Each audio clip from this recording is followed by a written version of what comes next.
혹시 지금 이 영상을 보시면서도 머릿속으로는 밀린 업무를 걱정하고 계신가요? 밤낮 없이 일하고 주말도 반납하며 사업을 키우고 있는데 왜 통장 잔고만큼 시간은 늘어나지 않을까요? 우리는 흔히 바쁜 것이 성공의 척도라고 착각합니다. 하지만 만약 당신이 오늘 당장 한 달 동안 자리를 비운다면 당신의 사업이나 수입은 어떻게 될까요? 아마 멈춰버리거나 무너질 겁니다. 그렇다면 죄송하지만 당신은 사업을 하는 것이 아닙니다. 그저 당신이 만든 회사에 고용된 세상에서 가장 일 많이 하는 직원일 뿐입니다. 오늘 소개할 책 마이크 미칼로위치의 클락워크는 바로 이 지점에서 시작합니다. 저자는 단호하게 말합니다. 당신이 없어도 시계 태엽처럼, 영어로 클락워크처럼 정교하게 돌아가는 회사를 만들지 못하면 당신은 영원히 노동의 굴레에서 벗어날 수 없다고요. 부자가 되고 싶어서 시작한 일이 오히려 당신의 발목을 잡는 족쇄가 되지 않으려면 어떻게 해야 할까요? 오늘 그 시스템의 비밀을 파헤쳐 드립니다. 대부분의 사장님들은 내가 제일 잘하니까 혹은 직원에게 맡기면 불안해서라는 이유로 모든 일에 관여합니다. 저자는 업무를 4가지 단계, 즉 4D로 나눕니다. 첫째는 실행, doing, 둘째는 결정, deciding, 셋째는 위임, delegating, 마지막 넷째는 설계, 디자이닝입니다. 지금 여러분은 어디에 가장 많은 시간을 쓰고 계신가요? 아마 80% 이상을 실행과 결정에 쓰고 계실 겁니다. 택배 포장을 돕고 클레임 전화를 받고 점심 메뉴까지 결정해줘야 하죠. 이게 바로 문제입니다. 사장이 실무와 결정에 매몰되어 있으면 사장이 자리를 비우는 순간 모든 업무가 올스톱됩니다. 직원들은 사장님의 결제를 기다리며 멍하니 줄을 서게 되죠. 여러분 스스로가 회사의 성장을 막는 가장 큰 병목 지점이 되어버린 겁니다. 한국의 많은 자영업 사장님들이 내가 없으면 가게가 안 돌아가라고 한탄하시죠? 그건 자랑이 아니라 시스템 설계에 실패했다는 뼈아픈 증거입니다. 그렇다면 어떻게 탈출해야 할까요? 첫 번째 단계는 여러분 회사의 여왕벌 역할, 즉 QBR을 찾는 것입니다. 벌집에서 여왕벌의 역할은 단 하나, 알을 낳아 종족을 번식시키는 것입니다. 꿀을 모으거나 집을 지키는 건 다른 벌들의 몫이죠. 여러분 사업에서 수익을 결정짓는 가장 핵심적인 단 하나의 활동은 무엇인가요? 피자집이라면 최고의 도우를 만드는 것일 테고 유튜버라면 탁월한 기획을 하는 것일 겁니다. 많은 분들이 착각합니다.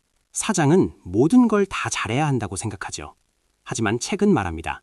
QBR, 즉 그 핵심 가치를 지키는 것 외에는 과감하게 손을 떼라고요. 피자집 사장님이 배달이 밀렸다고 직접 오토바이를 타러 나가면 그날 도우의 퀄리티는 떨어집니다. 핵심 경쟁력이 무너지는 거죠. 사장의 시간은 오직 회사의 미래를 설계하고 이 QBR이 잘 돌아가는지 확인하는 데 쓰여야 합니다. 하지만 직원에게 맡기면 일을 망칠까가 두려우시죠? 여기서 저자는 아주 현실적인 팁을 줍니다. 완벽한 매뉴얼을 만들어서 주려고 하지 마세요. 그건 너무 힘듭니다. 대신 여러분이 일을 처리하는 과정을 직원이 비디오로 찍거나 녹음하게 하세요. 그리고 그 직원이 직접 매뉴얼을 작성하게 하십시오. 직원은 배우면서 정리하고 당신은 시간을 아낄 수 있습니다. 이것이 바로 지식의 이전입니다. 내 업무를 분석해보면 셋 중 하나입니다. 쓰레기라 버려야 할 일, 축소해서 효율화할 일, 그리고 남에게 넘겨야 할, 이관할 일입니다. 내가 굳이 안 해도 되는 이메일 답장, 영수증 정리 같은 일들을 계속 붙들고 있는 건 사실 중요한 결정을 미루고 싶어서 도망치는 것일지도 모릅니다. 바쁘다는 핑계 뒤에 숨지 마세요. 진짜 부자들은 중요하지 않은 일에 1초도 쓰지 않습니다. 한국 사회에서는 워라밸을 찾으면 헝그리 정신이 없다고 비난받기도 합니다. 하지만 클락워크의 핵심은 다릅니다. 사장이 쉬어야 회사가 산다는 겁니다. 왜냐고요? 사장이 쉬는 동안에도 회사가 돌아가게 만들려면 강제로라도 시스템을 점검해야 하기 때문입니다. 휴식은 게으름이 아니라 시스템의 건전성을 테스트하는 가장 강력한 도구입니다. 이 책의 클라이막스는 바로 4주 휴가 제한입니다. 일주일은 억지로 버틸 수 있습니다. 2주가 넘어가면 문제가 터지기 시작하죠. 하지만 4주, 즉 한 달 동안 사장이 연락 두절 상태여도 회사가 성장한다면 그건 완벽한 시스템이 갖춰졌다는 뜻입니다. 저자는 이 4주 휴가를 목표로 잡고 역순으로 준비하라고 합니다. 당장 떠나라는 게 아닙니다. 내가 18개월 뒤에 4주간 떠난다면 지금 무엇을 준비해야 할까를 고민하라는 거죠. 4주가 너무 멀게 느껴진다면 오늘부터 딱 1시간만이라도 완전히 연락을 끊어보세요. 핸드폰을 끄고 사무실 밖으로 나가세요. 돌아왔을 때 회사가 불타고 있던가요? 아닐 겁니다. 직원들은 스스로 문제를 해결했거나 당신을 기다렸겠죠. 이 시간을 점차 늘려가세요. 직원들에게도 스스로 결정할 권한을 주는 훈련이 됩니다.